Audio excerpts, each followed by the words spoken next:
Your son coming up from Notre Dame is working his way up with the Cincinnati Bengals. How's he doing so far? I'm hearing good things so far from him. How's he doing? How's his journey so far as he works his way up with the Bengals? He was fortunately he got a chance to play in a national championship game last year at Notre Dame. I was very happy for him, but at the same time, I kind of felt bad because he was playing through an ankle injury for half the season, torn hamstring.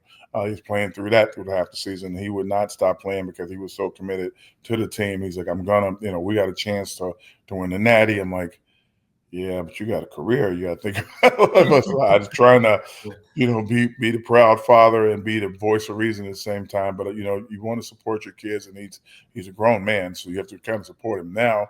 Becoming a free agent, being one of the first free agents picked to Cincinnati, they need D linemen. Yes. Two of their guys, one guy is battling over his contract as a rookie. The other guy is battling over his contract as a vet, as a leading sack guy in the league last year. Mm-hmm. So it's kind of interesting to see.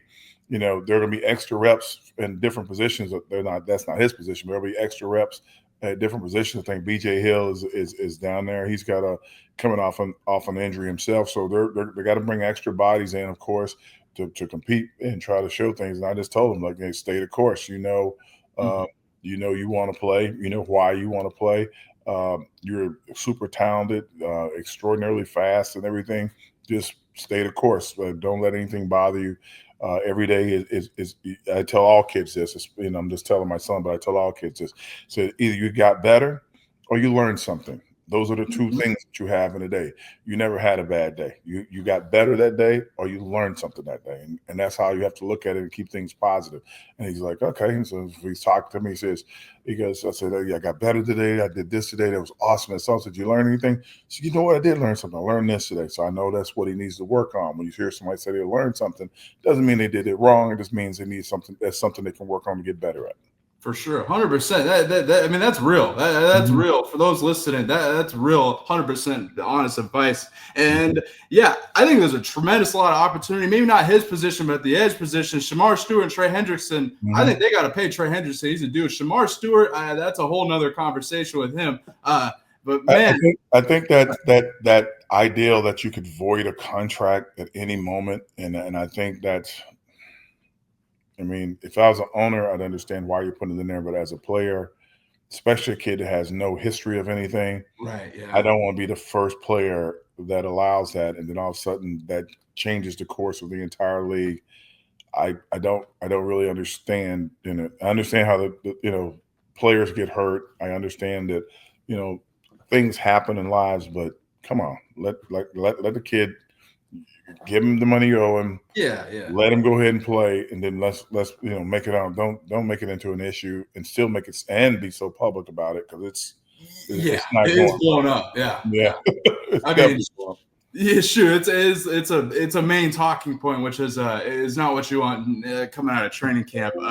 But yeah, going back to my point, I think there's a lot of tremendous opportunity for your son with the Cincinnati Bengals, especially defensively, being a guy like tremendous opportunity. Heard nothing but good things, and I expect him to work his way up. And what you just said, if he's a pass rush guy inside, he could probably start somewhere for them, probably in third down situations. He's that gifted inside. If they turn him loose and let him go, so it's gonna be interesting. That's not me being a dad. That's just me seeing a guy that's like he's fast, strong, got great pop, and it's hard to handle, especially one-on-one. And he gets he's reunited with his DC. He gets to go play with Coach Golden as well. Yep. That's great as well. That's only beneficial, especially for a rookie with him. Talk about that, his relationship with Coach Golden before we get you out of here.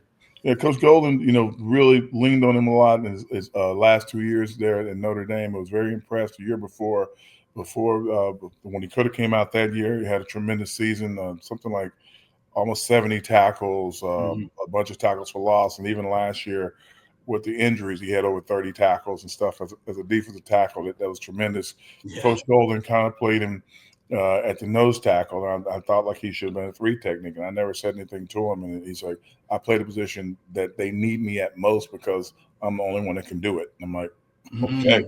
So that's kind of like, sacrificing your body to do something for your team. And I'm like, okay, that sounds like it's and Coach coach kind of enjoyed the fact that he was tough and he would do that kind of stuff. So that kind of made them like reach out for him immediately when they had a chance to. Yeah, 100%. That toughness, I mean, only gains you respect from your coach. So definitely makes me happy for him, and I really, wish him all the best and hope he works his way up with the Bengals.